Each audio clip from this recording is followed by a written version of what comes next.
नमस्कार साथियों, आप लोगों का अपने ही यूट्यूब चैनल संजीत मैथ्स में स्वागत है।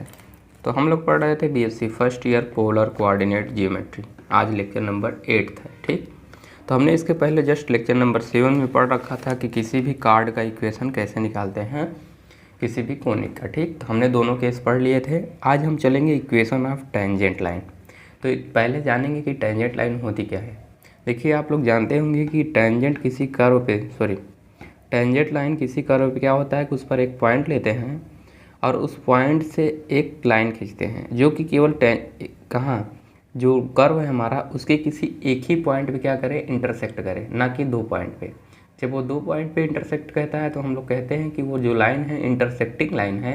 अगर वो किसी एक पॉइंट पे इंटरसेक्ट करे, यानी कि केवल एक ही पॉइंट पे, कर्व को कट ना करे, ठीक, यानी कि एक ही ऐसा पॉइंट हमें मिले, ठीक, कर्व पे जहाँ से हमारा लाइन पास करे, तब हम कहते हैं कि जो हमारा ये लाइन है उस कर्व का क्या है, टेंजेंट है। ठीक, और इसी तरीके से हम लोग यहाँ पढ़ेंगे कोनिक का टेंजेंट। ठीक, तो कोनिक पे एक ऐसा पॉइंट लेंगे जहाँ से हमारी लाइन पास करे केवल एक ही पॉइंट से, तब हम कहेंगे वो क्या है, कोनिक का टेंजेंट।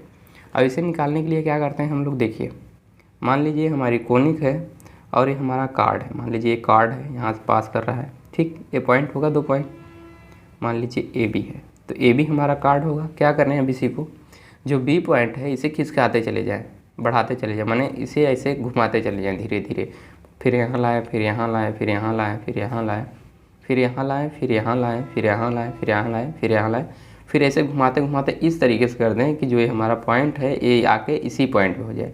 यानी जो हमारा ए पॉइंट है, जो हमारा बी पॉइंट है, वो चलते चलते कहाँ आ जाए, पॉइंट बी ए की ओर, एकदम इसके नज़दीक। तो उस केस में क्या होगा, जब हमारा ये कोनिक है तो आप देखिए पॉइंट मान लीजिए ए यहाँ है और बी यहीं हो जाए, एकदम जस्ट इसके बगल में। तो जब हम खींचेंगे तो क्या है, देखिए आपको टेंजेंट दिख रहा है कि नहीं, क्या ये इंटरसेक्ट कर रहा है कोनिक को, नहीं इंटरसेक्ट नहीं कर रहा है, जबकि इस पर क्या हो गया, टेंजेंट। तो बस यही करेंगे, इसमें जो टेंजेंट बनाया जाता है बस यही क्या किया जाता है, कार्ड के एक पॉइंट को घिसकाते घिसकाते यानी किसी अप्रोच कराया जाता है किस तक, पॉइंट ए की ओर। और इस केस में तो हमारा जो कार्ड है वो टेंजेंट बन जाता है। ठीक, इतनी बातें सबको समझ में आ गई। तो चलिए इसका इक्वेशन कैसे निकालेंगे। अब देखिए, कार्ड का इक्वेशन हम जानते हैं, इसी सहायता से क्या करेंगे, अगर जब इसको घिसकाते घिसकाते यहाँ लेते चले जाएंगे तो जो हमारा R2 है वो क्या हो जाएगा, R1 ही हो जाएगा, और जो हमारा θ2 था वो θ1 ही हो जाएगा। ठीक, क्योंकि इसी पॉइंट पे पॉइंट चला गया ना, तो इसीलिए। ठीक, तो चलिए देखते हैं इक्वेशन कैसे निकलता है इसका। तो हेडिंग लगा लीजिए, equation of tangent line on the conic. तो लिखिए इक्वेशन ऑफ टेंजेंट लाइन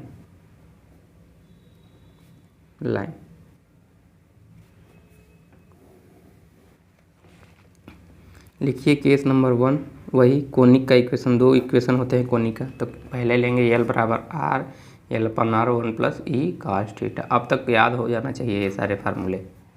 ठीक, तो चलिए लिखिए, लेट इक्वेशन ऑफ कोनिक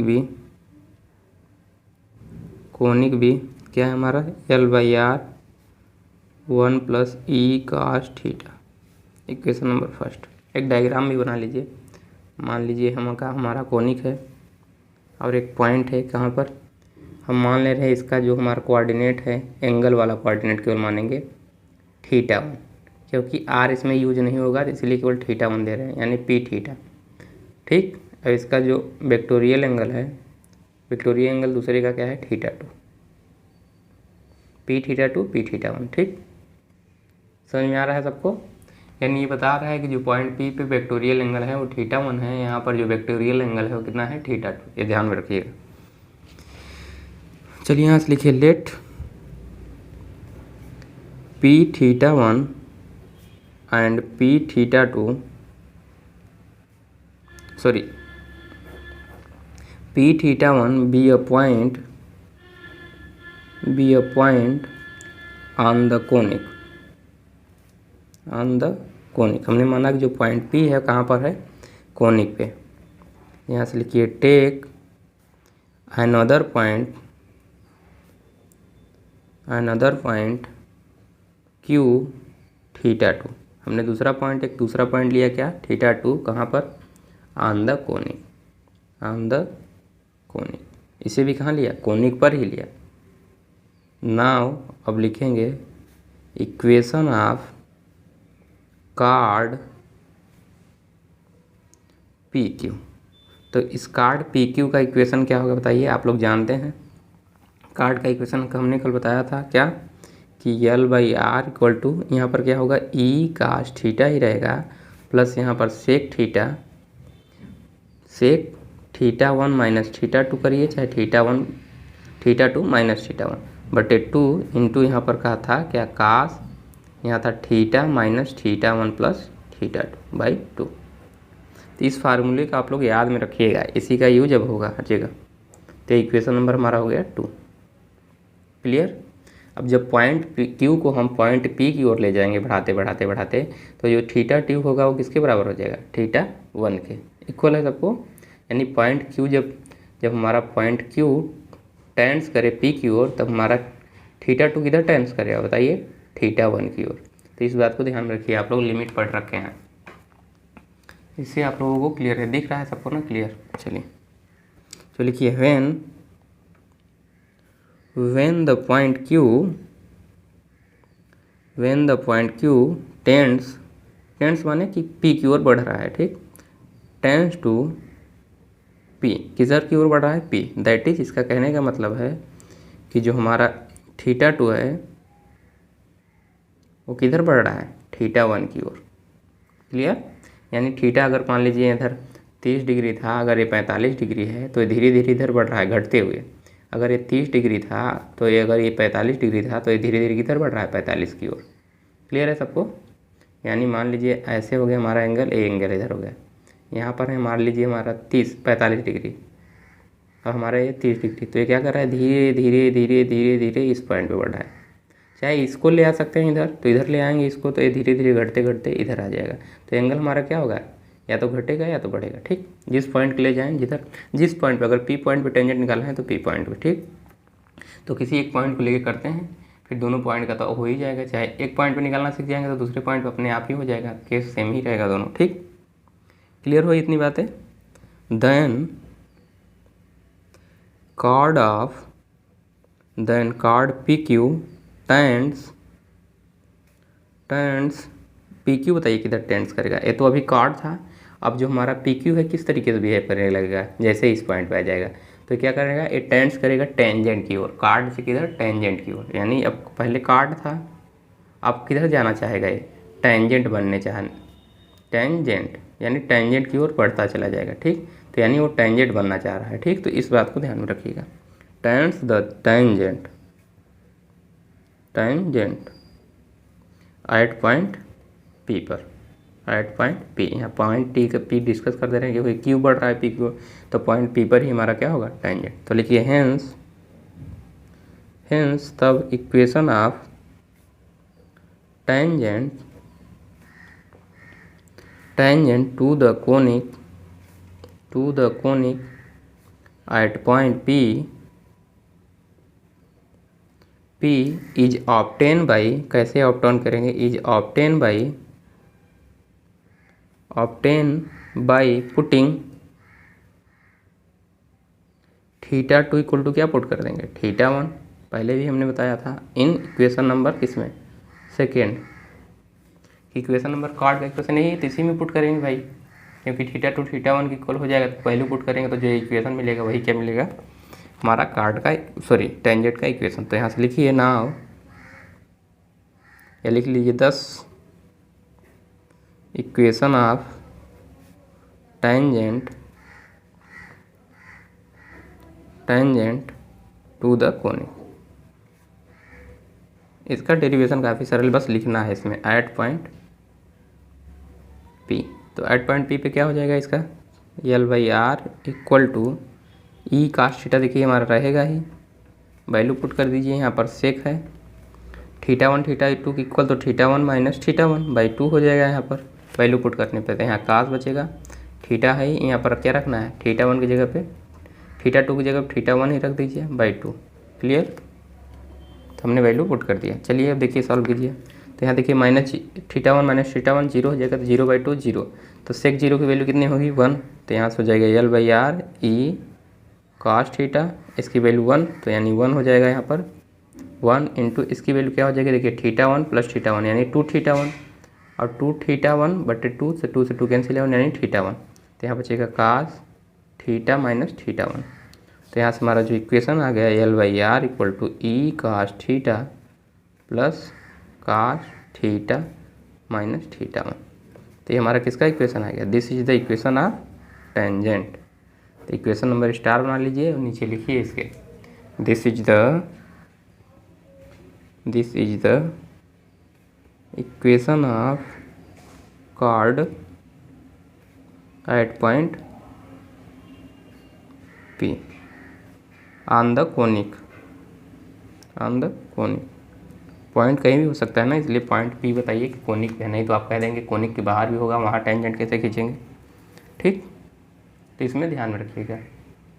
ठीक, ये सारी चीज़ें बना लीजिएगा नोट पॉइंट करके, क्या क्या यूज हो रहे हैं यहाँ पर नोट में, कि P हमारा किधर, Q हमारा किधर अप्रोच कर रहा है P की ओर, तो उस केस में जब हमारा थीटा किधर, θ2 किधर अप्रोच कर रहा है θ1 की ओर, और जब हमारा कॉर्ड किधर टेंड कर रहा है तब उस केस में जो हमारा कॉर्ड है किधर, टेंजेंट की ओर। इस पॉइंट को ध्यान में रखेंगे तो डेरिवेशन आप लोग कर ले जाएंगे। ठीक, डेरिवेशन पूछा जाता है कभी कभी कि इक्वेशन आप टेंजेंट का इक्वेशन फाइंड कीजिए, और काफ़ी इजी होता है, आप लोग देख ही रहे हैं कितना इजी है, तो उसको ध्यान में रखिएगा। चलिए अब केस 2 कर लेते हैं। तो लिखिए केस नंबर 2, ठीक इसी प्रकार होगा, बहुत ज़्यादा झंझट नहीं है उसमें भी, वहाँ केवल यहाँ पर अल्फ़ा आ जाएगा बस, बाकी सारी चीज़ें सेम रहेंगी। ठीक, तो केस 2 डाल के लिख लीजिए इसको भी, दोनों में से कोई एक पूछ लिया जाता है कभी कभी। लेट इक्वेशन ऑफ अगर एक केस पूछा है तो एक ही को बताना है, दोनों नहीं बताना है। Let equation of conic be, अब जब कह दे कि ये वाला बताइए, जब कोनिक का इक्वेशन आपको दिया रहेगा तो उसी हिसाब से बताइएगा। अगर ये वाला कोनिक का वहाँ दिया रहता है कोनिक का इक्वेशन, ठीक, कि ये इस कोनिक पे निकालना है कि इस वाले कोनिक जो अभी हम कर रहे हैं, कोनिक बी क्या है हमारा L/R equal to 1 plus E cos theta minus alpha. आप लोग जान रहे हैं इस केस में जो हमारा एक्सिस होता है इनिशियल लाइन से कितने एंगल बनाता है, कोनिक का जो एक्सिस होता है अल्फ़ा एंगल, तो इसको ध्यान में रखिएगा। तो इसको मान लीजिए अब इक्वेशन नंबर 1 क्योंकि केस 2 चल रहा है। ठीक, चलिए यहाँ भी डायग्राम बना लीजिए। तो यहाँ डायग्राम अगर बनाना हो तो इसी तरीके से बना लीजिए, यहाँ भी सारी चीज़ें दिखाने की ज़रूरत नहीं है। तो यहाँ पॉइंट P होगा हमारा θ1, यहाँ पॉइंट P इसी में लिख रहे हैं, ठीक, θ2 Q θ2। चलिए उसके बाद एक और डायग्राम बना लीजिए, एक टेंजेंट, पहले कॉर्ड था फिर टेंस करने के बाद यहाँ पर अगर आप लोग बनाना चाहें तो बना लीजिए, नहीं बनाएंगे तब भी ठीक है, तो बना लीजिए। जब अप्रोच कर गया तो हमारा पॉइंट कहाँ आ गया, P एंड Q इसी पे आ गया, तो इस केस में हमारा टेंजेंट बन गया। तो किसी एक डायग्राम को आप लोग बना लीजिएगा। क्लियर, तो ध्यान में रखिएगा वो सारी चीज़ें। तो चलिए लिखिए, यहाँ से दिख रहा है सबको। चलिए तो यहाँ से क्या लिखेंगे, let Pθ1 be a point on the conic. ठीक, टेक देखिए Pθ1 यहाँ लिखे हैं, तो आप लोग ये मत समझिए कि इसका कोऑर्डिनेट लिखा गया है, कोऑर्डिनेट नहीं लिखा गया है, पोलर कोऑर्डिनेट। ये बता रहा है कि जो हमारा P पॉइंट का जो वेक्टोरियल एंगल है वो थीटा, क्योंकि R1 R2 का कहीं यूज होना नहीं है, इसीलिए हमने केवल इसको लिखा है। ठीक, तो Pθ1 जब भी लिखते हैं तो इसका मतलब होता है जो P पॉइंट का है वो वेक्टोरियल एंगल जो है थीटा है। तो इस बात का ध्यान रखिएगा। बहुत लोग कहेंगे पोलर कोऑर्डिनेट तो R, θ के रूप में लिखा जाता है, ऐसे कैसे आपने लिख दिया। तो ये सारी चीज़ें आपको कन्फ्यूजन तो होती रहती हैं, तो इस सारी बात को ध्यान में रखिएगा। टेक अनदर पॉइंट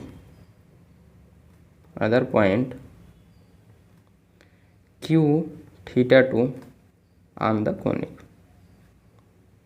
सेम चलेगी डेरिवेशन उसी तरीके से जैसे अभी हमने किया है। चलिए समझ में आ गया सबको। नाउ अब क्या लिखेंगे बताइए, कार्ड का इक्वेशन जैसे पहले लिखे थे, तो लिखिए नाउ इक्वेशन ऑफ कार्ड क्या PQ।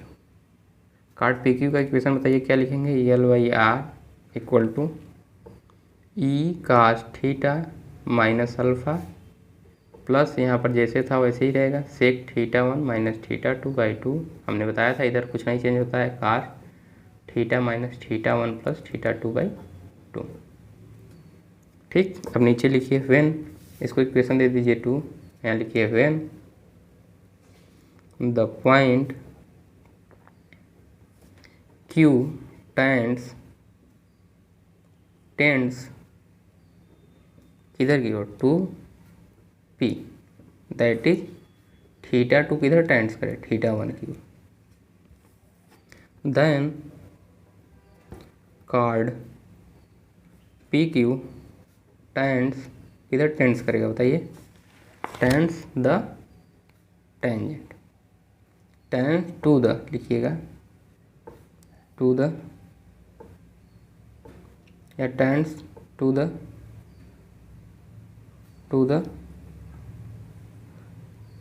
Tends to the tangent at point P। दिख रहा है सबको? चलिए, हेंस तब क्या कह सकते हैं हम लोग, hence equation of tangent, writing समझ में आ रही सबको, टू द कोनिक, नहीं कहेंगे कि हौच पौच लिख दिए कुछ समझ में नहीं आ रहा, एट पॉइंट। तो जब राइटिंग ना समझ में आया तो आप लोग कमेंट कर दिया करें, तो जिससे हम अगले वीडियो में सुधार के लिखें। पॉइंट P इज ऑब्टेन, कैसे ऑब्टेन करेंगे वही बता रहे हैं, obtain by putting theta 2 equal to क्या रख देंगे, थीटा 1, इसको अंडरलाइन कर लीजिएगा जिससे आपको ध्यान रहे। In equation second बिगेट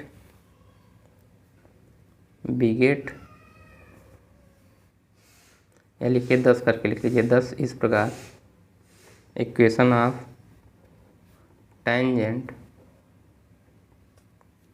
to the conic at point P। चलिए वैल्यू पुट कीजिए, तो वैल्यू पुट करेंगे तो इधर L/R रहेगा ही पूरा, इधर रहेगा ई कास थीटा माइनस अल्फ़ा, यहाँ कुछ नहीं पुट करना, प्लस सेक की जगह पुट करना क्या था, थीटा 1 माइनस थीटा 2, थीटा 2 की जगह थीटा 1 ही रखना है। अब इधर क्या पुट करना है, कास थीटा था, यहाँ पर क्या रखना है, थीटा 1 प्लस थीटा 1 बाई 2। अब इसको सॉल्व करेंगे तो क्या मिलेगा, L/R, तो यहाँ सिंप्लाइज करेगा e cos theta minus alpha plus इधर सेक का हो जाएगा 0, तो इसकी वैल्यू 1, यानी 1 इंटू इधर क्या हो जाएगा, कास थीटा माइनस थीटा 1, क्योंकि 2 थीटा 1 होगा तो वहाँ से कैंसिल आउट होगा, तो e cos theta minus alpha plus cos theta minus theta 1। तो आप लोग देख रहे हैं कहाँ चेंजेस जा रहे हैं, यहाँ पे बाकी सारी चीज़ें सेम है। तो याद करने का तरीका है, तो इसको ध्यान में रखिएगा तो सारी चीज़ें याद हो जाएंगी।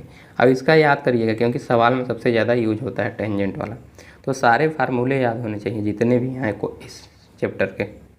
ठीक, तो इसे मान लीजिए डबल स्टार है, तो लिखिए दिस इज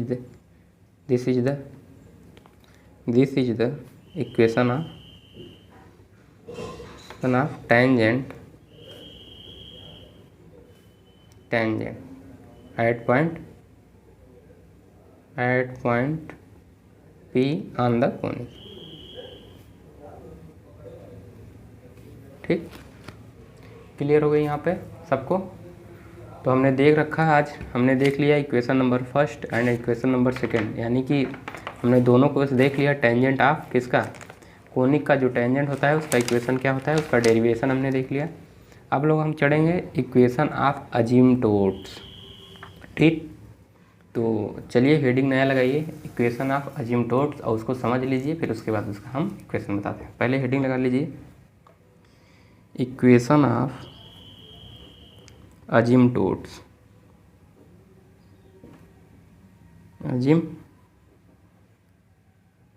तो पहले होता क्या है इसको जानेंगे, उसके बाद इक्वेशन में जानेंगे। सबसे पहले जब अजीमटोट्स ही आपको नहीं पता होगा को क्या होता है, तो उसके बारे में क्या ही कहेंगे। चलिए जानिए अजीमटोट्स। मान लीजिए हमारा क्या है, कोनिक है। कोनिक कितना ही बनाया जाता है, तो इसका मतलब ये नहीं कोनिक की तरह, कोनिक आगे भी बढ़ेगा ये, ठीक। तो ये बनाते चले जाइए जितना बड़ा बना सके। तो कहा जाता है यदि हम टेंजेंट को कहाँ ड्रा करें, कोनिक के इनफाइनाइट पॉइंट पे। कहाँ पर? इनफाइनाइट पे। तो इस पर कोनिक पे एक इनफाइनाइट वाले पॉइंट पे, अब हम नहीं जानेंगे इनफाइनाइट, ये बोल दिया जाएगा कि कहाँ ड्रा करना है। तो अगर उस पॉइंट पे हम लोग कोनिक का इक्वेशन निकालें हैं, टेंजेंट का इक्वेशन निकालें, तो जो टेंजेंट का इक्वेशन होगा वही क्या होगा? अजिम्प्टोट्स। समझ में आ गई सबको बातें? अब जैसे हमने कह दिया कि कोनिक के इनफाइनाइट, अब इनफाइनाइट कहाँ तक जाएंगे भाई? उस केस में हमारा जो होगा क्या, जो R2 की वैल्यू हो जाएगी वो क्या हो जाएगी? इनफाइनाइट हो जाएगी। यानी जो पॉइंट P पे हमारा है, जैसे हमारे मान लीजिए यहाँ P है इनफाइनाइट पे, तो उस केस में जो हमारा यहाँ पर अभी दिख रहा है कितना बड़ा है, लेकिन इतना बड़ा वास्तव में दिखेगा नहीं, और पॉइंट यहाँ नहीं दिखेगा, बहुत दूर होगा वो। दूर इन द सेंस कि उसका जो रेडियस वेक्टर होगा वो बहुत ज़्यादा बड़ा होगा। उस केस में थीटा अगर देखा जाए उस केस में तो बहुत छोटा हो जाएगा। तो अजिम्प्टोट्स इनफाइनाइट पे खींचना है तो रेडियस बहुत ज़्यादा बड़े हो जाएगा, तो उस केस में जो टेंजेंट आएगा उसी को कहा जाता है एजिम्प्टोट्स, यानी इनफाइनाइट पॉइंट पे। जैसे P इक्वल टू थीटा मान ले रहे थे हम लोग, अब हम लेंगे इनफाइनाइट पे, यानी उस केस में जो हमारा R2 हो जाए वो क्या हो जाए? इनफाइनाइट की ओर, सॉरी जो R1 हमारा है वो क्या हो जाए? इनफाइनाइट पे चला जाए, ठीक। तो R1 इक्वल टू जब इनफाइनाइट पे चल जाए तो उस केस में जो हमारा टेंजेंट का इक्वेशन होगा उसे हम कहेंगे क्या? Equation of asymptotes. तो टेंजेंट ही रहता है, लेकिन एजिम्प्टोट्स कब बनाया जाता है टेंजेंट को? जब कोनिक के इनफाइनाइट वाले पॉइंट पे क्या करें? टेंजेंट खींचा जाए। समझ में आ रही सबको बातें? कि किसी को अभी भी डाउट है तो उसे हम लोग एक नया नाम देते हैं अजिम्प्टोट्स। अब ये सबसे ज़्यादा पूछा जाने वाला है इक्वेशन, तो इसको थोड़ा स्टार लगा लीजिएगा, क्योंकि लड़के कर नहीं पाते हैं ना, इसको छोड़ देते हैं, कहते हैं कौन झंझट झेले इससे। लेकिन बहुत छोटा डेरिवेशन है, बस वो लोग यही नहीं समझ पाते हैं कि टेंजेंट ही रहता है। जैसे हमने भी टेंजेंट बनाया, इसको अप्रोच करा के बस यही पॉइंट कहीं इन्फिनिटी पे चला जाता है। तो उस केस में जब हम टेंजेंट ड्रा करते हैं तो जो टेंजेंट मिलता है हमें उसे क्या कहा जाता है? अजिम्प्टोट्स। किसका? कोनिक का अजिम्प्टोट्स। अब वो पॉइंट हमें पता नहीं कि P कहाँ है इन्फिनिटी पे, तो हम केवल मैथमेटिकली लैंग्वेज में देख सकते हैं कि जो हमारा R2 होगा उस केस में इन्फिनिटी। अगर कोई पॉइंट इन्फिनिटी है तो यहाँ से लाइन खींचेंगे तो क्या उसकी लेंथ कोई पर्टिकुलर लेंथ होगी? नहीं होगी, यानी वो भी इन्फिनिटी की ओर टेंड्स करेगा। तो वही, तो यहाँ पर हम लोग केस मैथमेटिकल लैंग्वेज में देख पाएंगे, ना कि उसका डायग्राम एकदम एग्जैक्ट बना पाएंगे यहाँ पर, ठीक। क्योंकि इन्फिनिटी पॉइंट यहाँ पर ड्रा करेंगे तो इन्फिनिटी कहाँ रह गया? एक मान के चलेंगे, ठीक। तो ऐसे बना सकते हैं आप लोग कि यहाँ से अगर हमारा फोकस है तो ऐसे डाट डाट करके कह सकते हैं, और फिर उसके पहले यहाँ से लाइन खींचिए, फिर डाट डाट करके दिखा देंगे। यानी डाट डाट कहने का मतलब पॉइंट अभी और आगे बढ़ेगा। जैसे यहाँ पर ऐसे डाट डाट कर देंगे तो अब इधर जाएगा कोनिक, तो ऐसे डाट डाट करके दिखा सकते हैं, ठीक। तो अब यहाँ टेंजेंट खींच दीजिए, एक समझने के लिए बना लीजिए, डायग्राम जरूरी नहीं है कि बनाना, ठीक। इक्वेशन सीधे आप लोग लिख सकते हैं, लेकिन यहाँ वाला डायग्राम बनाना पड़ेगा क्योंकि पॉइंट P1 और P2 दिखाना पड़ेगा, ठीक। तो यहाँ पे तो मान के चलेंगे तो हमारा कार्ड का इक्वेशन तो पता ही है, लेकिन अब इसे टेंड कराना कहाँ हुआ? इन्फिनिटी की ओर। तो वही पॉइंट जो हमारे P है अब इन्फिनिटी की ओर जाएगा, ठीक। तो चलिए लिखिए इक्वेशन। तो लिखिए let equation of conic P क्या दिया हुआ है? L/R equal to 1 plus E cos theta. तो ये पता होना चाहिए, कोई भी पूछ ले कि इक्वेशन ऑफ एजिम्प्टोट्स क्या होता है तो सबसे पहले कहिए कि इक्वेशन ऑफ एजिम्प्टोट्स क्यों पूछे तो बता दीजिए। कोई भी पूछे कि एजिम्प्टोट्स क्या होता है तो आप बताइए कि किसी भी कोनिक के इनफाइनाइट वाले पॉइंट पे जो टेंजेंट होता है उसी को हम लोग क्या कहते हैं? अजिम्प्टोट्स। आप इनफाइनाइट पॉइंट बताइए कहाँ है, हम वहाँ टेंजेंट खींचेंगे, यानी कि जो हमारा R की वैल्यू है यानी रेडियस वेक्टर की वैल्यू है क्या है? इनफाइनाइट हो जाएगी, ठीक। तभी पूछ लेंगे बहुत से एजिम्प्टोट्स क्या होता है, वो नाम रटे रहते हैं, वो ये नहीं जानते रहते हैं कि एजिम्प्टोट्स हमारा वास्तव में टेंजेंट ही होता है। वो केवल इतना जानते हैं कि एजिम्प्टोट्स, क्योंकि उनको ये नहीं पता होता है कि कोनिक के इनफाइनाइट पॉइंट पे वो टेंजेंट खींचा गया है। तो ये सारी चीज़ें आप लोग ध्यान में रखिएगा। तो क्वेश्चन नंबर इसको मान लीजिए फर्स्ट, लिखिए लेट Q R1 का θ1। अब यहाँ लिखना पड़ेगा पूरा उसका coordinate B a point on the conic first, यानी कोनिक फर्स्ट पे क्या है? हमारा पॉइंट है। अब लिखिए इक्वेशन ऑफ टेंजेंट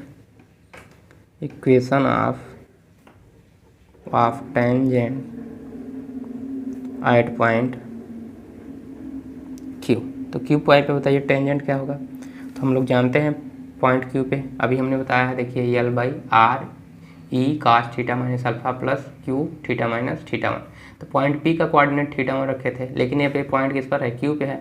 तो क्यू पॉइंट पे टेंजेंट रखना होगा, तो क्यू का क्या होगा, क्यू पॉइंट के कोऑर्डिनेट आएंगे, यानी थीटा वन की जगह किसका, क्यू टू का, क्यू का थीटा वन रखा जाएगा। सॉरी, ठीक, समझ में आया सबको।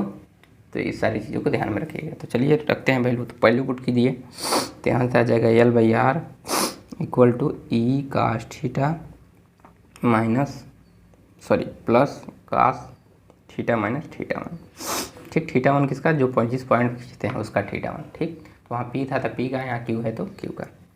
क्लियर हो गया सबको। दैट इज, यहाँ क्यू इसलिए ले रहे हैं क्योंकि क्यू पॉइंट को टेंस करा रहे हैं बार बार ना, तो इसलिए क्यू रख दिया। पी भी रख सकते हैं, कोई दिक्कत नहीं है, हमें तो इससे कोऑर्डिनेट्स केवल मतलब है। ठीक, चलिए, तो यहाँ दैट इज दूसरे लैंग्वेज में इसके लिखा जाए तो L by R equal to, expand कर दीजिए ई कास थीटा। अब इसको देखिए खोल लीजिए, यहाँ पर बहुत अहमियत बात यही रखती है कि इसको एक्सपेंड करना होता है इस बार केस में।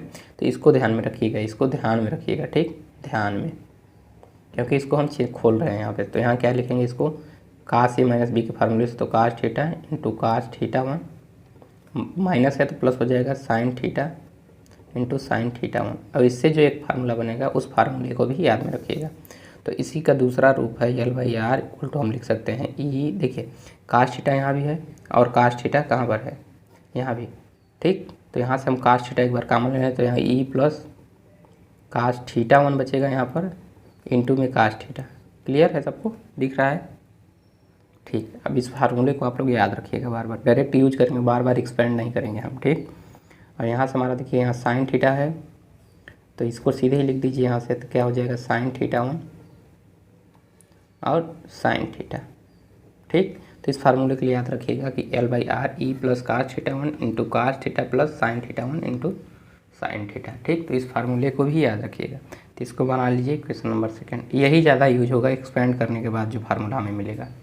ठीक, तो यहाँ से चलिए अब वैल्यू क्या करेंगे, अब पुट करेंगे। तो क्वेश्चन नंबर सेकंड हो गया, इसके आगे चलिए बढ़ते हैं। लिखिए यहाँ, सिंस, चूँकि हमारा पॉइंट क्या है, since point Q lies on conic. Point P कहाँ लाई करेगा, कोनिक पे लाई करेगा। टेंजेंट कोनिक खींचा जा रहा है, तो पॉइंट जो हमारा क्यू होगा वो कोनिक पे होगा, सीधे से मतलब है इसका, कोनिक नंबर वन पे। तो क्या करेगा, कोनिक के इक्वेशन को सेटिस्फाई करेगा। तो लिखिए कोनिक के इक्वेशन में वैल्यू पुट कीजिए, तो L by R one equal to one plus e cos, क्या था हमारा, थीटा वन। क्लियर है, कोनिक का इक्वेशन कास थीटा था, तो थीटा की जगह पर थीटा वन रखेंगे। ठीक, तो हमारा कोनिक का इक्वेशन मिल गया, तो इसे लिखेंगे इक्वेशन नंबर थर्ड। अब क्या करना था कि जो हमारा पॉइंट क्यू था उसे कहाँ टेंस कराना था, इन्फिनिटी को। इसका मतलब सीधे से हो गया क्या कि जो हमारा आर है कहाँ टेंस करेगा, इन्फिनिटी को।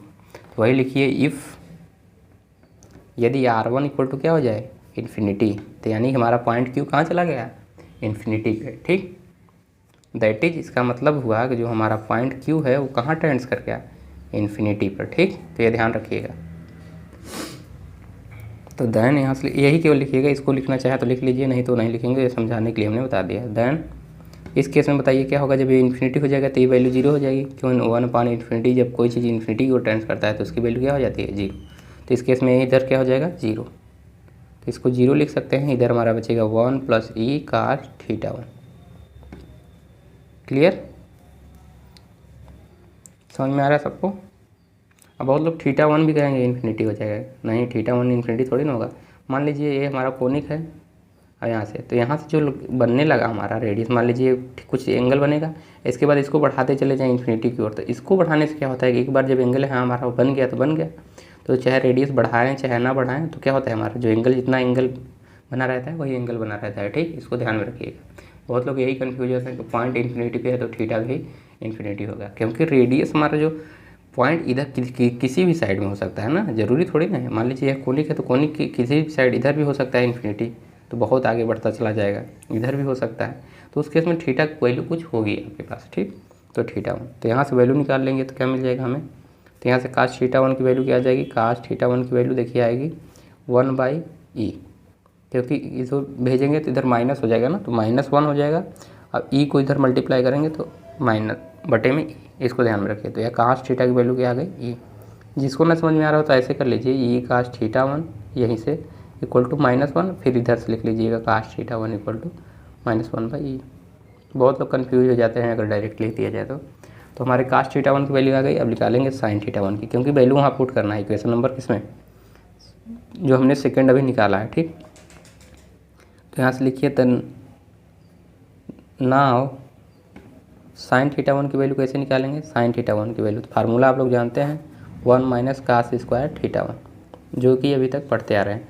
तो यहाँ से वैल्यू पुट कर दीजिए, तो 1 माइनस कास की वैल्यू हमें मिल गई 1 पानी ही का होल स्क्वायर।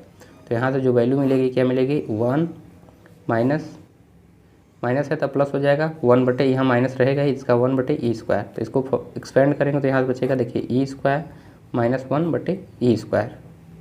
तो यहाँ से आप लोग निकालना चाहें तो निकाल लेंगे क्या, √e स्क्वायर -1 तो रहेगा ही, बटे में क्या आ जाएगा पूरा पूरा ई।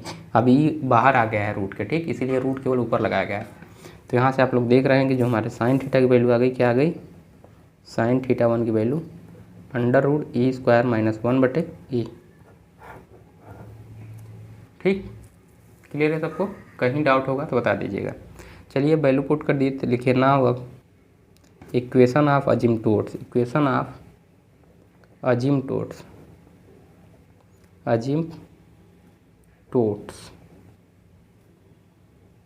तो बताइए क्या होगा, इक्वेशन ऑफ अजिम्प्टोट्स जो हमारा कार्ड का इक्वेशन था उसी में क्या कर देंगे, इसको टेंजेंट की इक्वेशन, जो हमारा टेंजेंट का इक्वेशन था उसी में पुट करेंगे। क्योंकि ये सारे केस हमारे हो गए कि R1 कहाँ चला गया, इन्फिनिटी पे, यानी Q कहाँ चला गया, इन्फिनिटी पे। ठीक, तो ये सारी केस यहाँ से पुट करेंगे उठा के, तो क्या मिल जाएगा बताइए।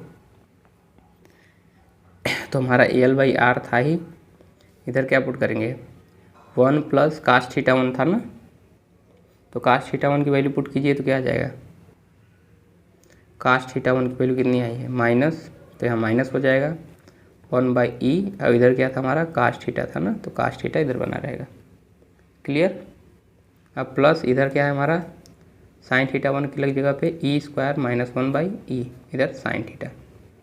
तो वैल्यू पुट किए तो यहाँ से हमारा मिला L/R, तो इधर करेंगे तो हो जाएगा e -1/e पूरे में, और इंटू यहाँ काश theta plus √e square -1/e sine theta.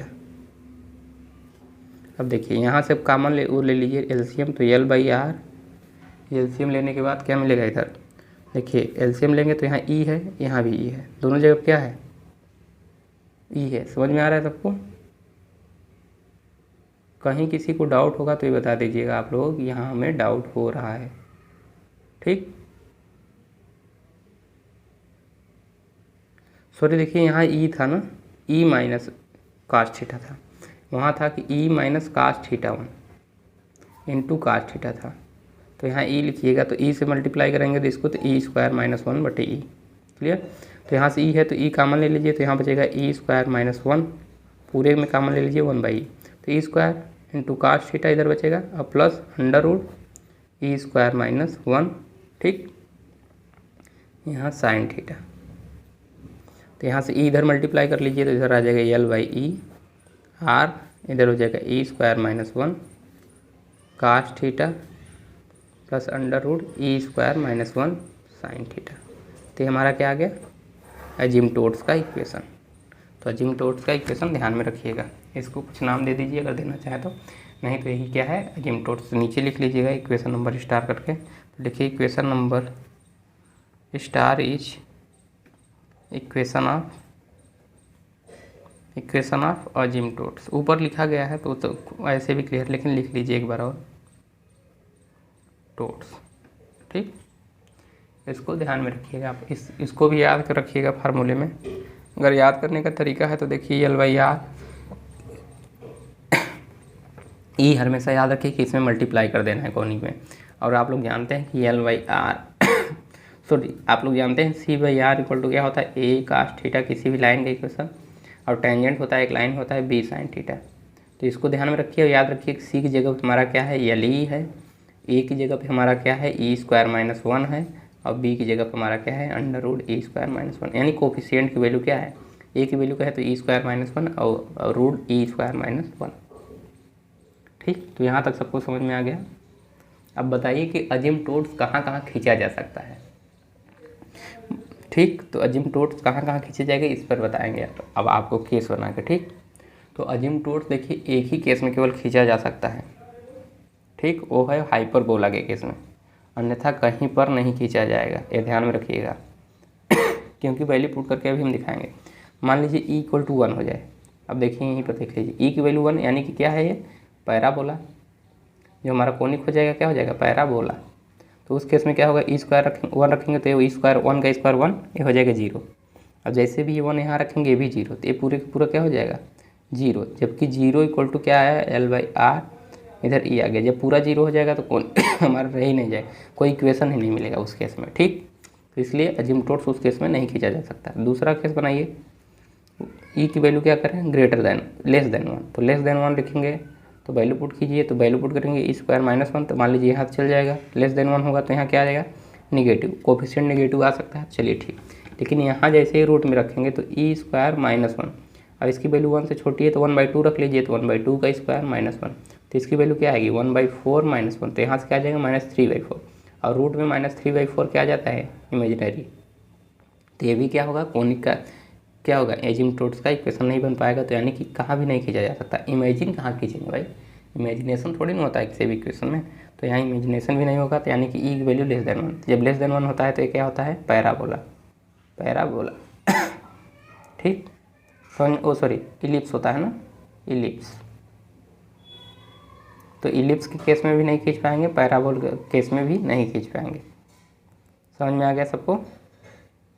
अब लास्ट केस बनता है क्या, अगर ई इक्वल टू 0 रखेंगे तो ई इक्वल टू 0 रखेंगे तो ये हो जाएगा क्या हमारा सर्किल। तो सर्किल केस में रखेंगे तो देखिए यहाँ भी 0 रखेंगे तो यहाँ 0 रखेंगे तो रोड में -1 आ जाएगा, तो फिर भी ये इमेजिनेशन हो जाएगा, तो ये भी नहीं होगा ख़त्म।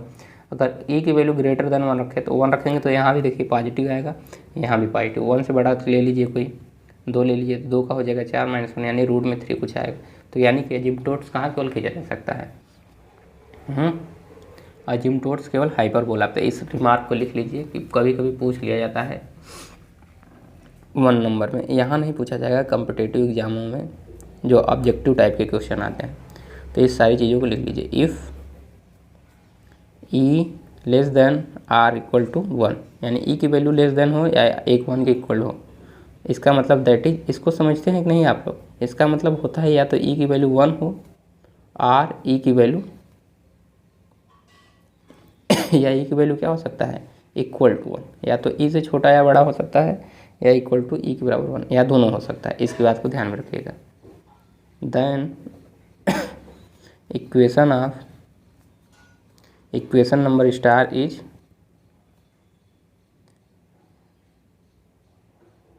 Meaningless.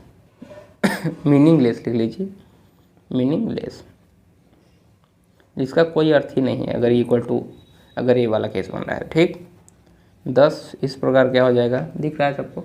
10 अजिम्प्टोट्स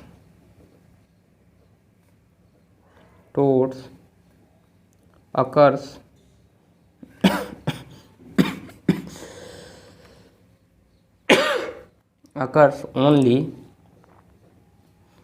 in case of hyperbola.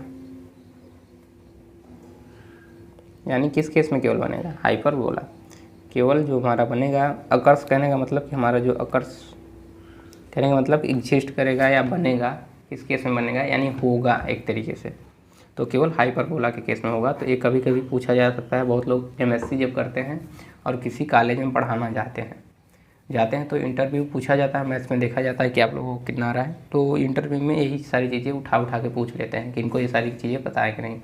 तो ये सारी चीज़ें ध्यान में रखिएगा। तो इसको लिख लीजिएगा competitive exam point of view, यहाँ डाल सकते हैं आप लोग।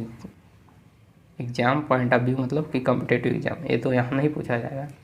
लेकिन हाँ केस डिस्कस कराया जा सकता है कि एजिम्प्टोट्स निकालिए और किस केस में एजिम्प्टोट्स होगा कि नहीं, तो लास्ट में आपको करना होगा। जैसे 4 मार्क्स का इसका दे देंगे, 1 मार्क्स इसका दे देंगे, तो 5 मार्क्स का पूरा क्वेश्चन बन गया। तो इसको ध्यान में रखिएगा आप लोग। तो यहाँ तक सभी को बातें क्लियर हो गई होंगी आशा कर रहे हैं। ठीक, तो चलिए आज के लिए इतना ही। कल हम लोग पढ़ेंगे इक्वेशन ऑफ नॉर्मल। ठीक, किसी भी कर्व पे नॉर्मल कैसे ड्रॉ किया जाता है उसका इक्वेशन। अब आप लोग जानते हैं किसी भी कर्व पे जो हमारा नॉर्मल होता है उस पॉइंट पे, जिस पॉइंट पे हम उस पर नॉर्मल खींच रहे हैं, जैसे मान लीजिए स्ट्रेट लाइन हो गई, तो स्ट्रेट लाइन में तो आप लोग बताते हैं कि नॉर्मल जो होगा परपेंडिकुलर हो जाए स्ट्रेट लाइन से उस पॉइंट पे जो लाइन पास करे। ठीक, तो ये हो गया। तो मान लीजिए एम है तो एम के लिए ये हो गया टेंजेंट नॉर्मल यानी लंबवत। अगर किसी यही कर्व पे खींचना हो तो क्या करते हैं कि उसके टेंजेंट पे हम लोग डालते हैं। अब टेंजेंट पे कोई पॉइंट इस तरीके से पास करे उस पॉइंट पे कि वो क्या हो, उसके नॉर्मल जो उसका टेंजेंट है उसके साथ 90 डिग्री बनाए एंगल। तो अगर हम टेंजेंट का इक्वेशन लिख लेंगे तो लाइन का इक्वेशन तो हम अपने आप ही लिख लेंगे, क्योंकि हमें पता है कि नॉर्मल जो होता है उसका इक्वेशन क्या होता है, थीटा की जगह क्या रखते हैं, पाई/2 प्लस थीटा रख देंगे। ठीक, यही करते थे ना, अभी हम पढ़ा के आए हैं इसके जस्ट पहले। किसी भी स्ट्रेट लाइन के परपेंडिकुलर लाइन का इक्वेशन कैसे लिखा जाता है, तो यहाँ लिख देंगे। और हमें पॉइंट आउट जो हमारा जो होगा केवल क्या बदलेगा, L/R, तो L की जगह कोई लेमडा आएगा। ठीक, अगर लेमडा आ गया तो उसका पॉइंट है हमें पता है एक पॉइंट, तो पॉइंट की वैल्यू पुट करेंगे तो वहाँ से लेमडा की वैल्यू आ जाएगी, तो लेमडा कांस्टेंट की वैल्यू आ जाएगी, तो वहाँ से हम लोग सारी चीज़ें निकालें।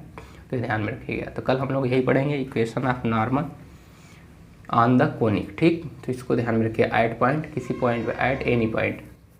क्लियर है सबको? तो चलिए, और आप लोग कमेंट कीजिएगा कि ये सारी चीज़ें समझ में आ रही हैं कि नहीं। ठीक, जब आप कमेंट करेंगे तभी अगला नेक्स्ट लेक्चर आएगा। ठीक, तो नेक्स्ट वीडियो का आप लोग कमेंट कीजिएगा तो नेक्स्ट वीडियो आप लोगों के लिए अपलोड कर दीजिएगा, नेक्स्ट वीडियो। क्लियर? यहाँ तक सबको समझ में आ गया है? किसी को डाउट होगा तो बता दीजिएगा। अब ये ज़रूर बताइएगा कि समझ में आ रहा है कि नहीं आप लोगों को। और जो लोग टेलीग्राम में या व्हाट्सएप ग्रुप से नहीं जुड़े हैं, उन लोग मैसेज कर सकते हैं 8808023920। और टेलीग्राम पे सर्च करेंगे संजीत मैथ्स, ये व्हाट्सएप नंबर है, तो इस पर मैसेज कर लीजिए। सर्च करेंगे संजीत मैथ्स तो आज आपको ग्रुप मिल जाएगा। ठीक, तो आप लोग सर्च करके देख सकते हैं। ठीक, तो ये टेलीग्राम पे ग्रुप बना हुआ है, तो वहाँ ज्वाइन हो लीजिएगा। चलिए, वीडियो देखने के लिए आप सभी का बहुत बहुत धन्यवाद।